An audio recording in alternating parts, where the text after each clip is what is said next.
And I started experimenting with it. I put the arms out and I could rotate and things like that. And I thought, well, this is fun.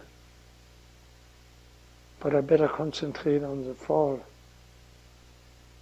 Well, what would I have to do?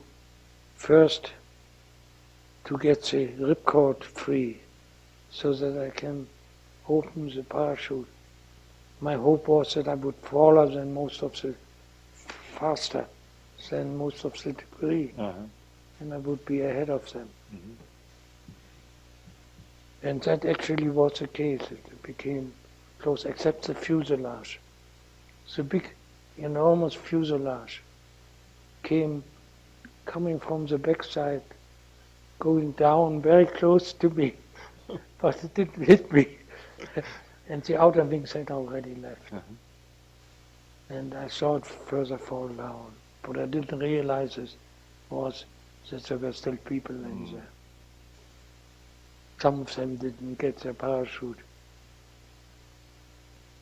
Anyway, I suddenly saw a big explosion on the ground under me, and I knew the fuselage had hit the ground. And it seemed to be in a square of a village. And there were immediately flames coming out. Now I felt the time has come to really do something about the parachute. And it's amazing how you don't forget these details. Still remember them like yesterday. And it was a long fall, and I finally got the ripcord free. And as I tried to look down, I couldn't believe my eyes.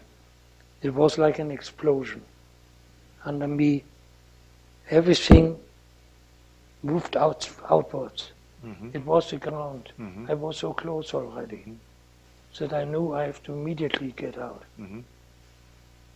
And I pulled the ripcord. The parachute opened. It was a wonderful sight. And of course I swung to one side. A big swing. I made one more slide in the other direction. And I touched the ground softly, without hitting it really. And I was down. That was my exit from the Gigant. But then, of course, this had all kinds of consequences. I wanted to walk to the site of the crash, and so on. I'm not going to go into this. I thought you might be interested in the fall. Oh yeah, absolutely. And it was found out that it was actually the flutter of the rudder. Yeah. Because we were flying I was flying according to indicated airspeed. Yeah. Which you have to do. Airspeed. Yeah. Which we found out a little later we should have done. Yeah. So it was actually my fault. Well, yes. How was the Gigant to fly? Is it controllable? A reasonable airplane? It was. All the directions were very slow. Slower than you wanted. Yeah. But it was a matter of learning doing this. Mm-hmm. So we all became very familiar with flying it. And it had relatively little problems. When I went with the first squadron down to the Mediterranean and bought a uniform of a major, also was a civilian, but in order to get gasoline and things like that, we were first in Crete and then in southern Italy. Just then, the American fleet landed in Morocco. Oh, okay. And everything changed. Yeah. And so, strangely enough, the 13 Gigants in this group, they left every day at 10:30 in the morning flew to Tunis towards Rommel and came back in the evening. And I thought how dumb to do this on schedule. Because it must have been observed. So one day, then our plane, the plane I was flying with, had a problem and was grounded. And the other 13 or 12 flew as usual off, and 51 Spitfires came, Oh, wow. shot them all down, Ah, with all the crews. wow. And they all fell either into the Mediterranean or they burnt up. Suddenly, our squadron had no airplanes anymore, just one that was in repair. Did they have the troops on board, or were they just with the crews? In this case, they didn't have the troops on board. Did you ever fly it as a glider? No.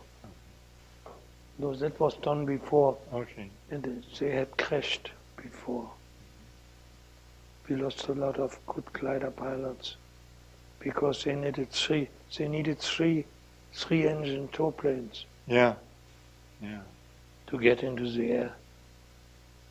So they always flew with 9 tow planes because it was so heavy. Yeah. Do you want to tell the story of your experiences in the V1?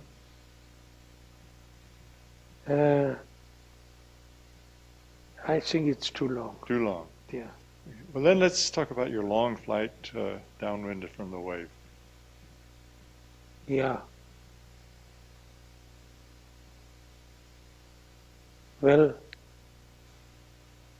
we wanted to make Bob Simons, who was the wave king there, was a close friend of mine, and Larry Edgar and I, we wanted to make a 300-kilometer goal flight from Bishop to Boulder City. It happened to have the name Boulder, Boulder City, near Las Vegas. And I didn't want them to fly our project sailplanes because they were government funded. So we had to fly private sailplanes. Larry Edgar owned one. Of course, Bob Simons owned several. And there was this very sweet manager, airport manager, Dybert, who owned a TGD-3. And it was beautifully instrumented. We actually put a few instruments on. And since they had their own sailplanes, I had my own when I went to Finland. Yeah. But I didn't have it there, of course, in California.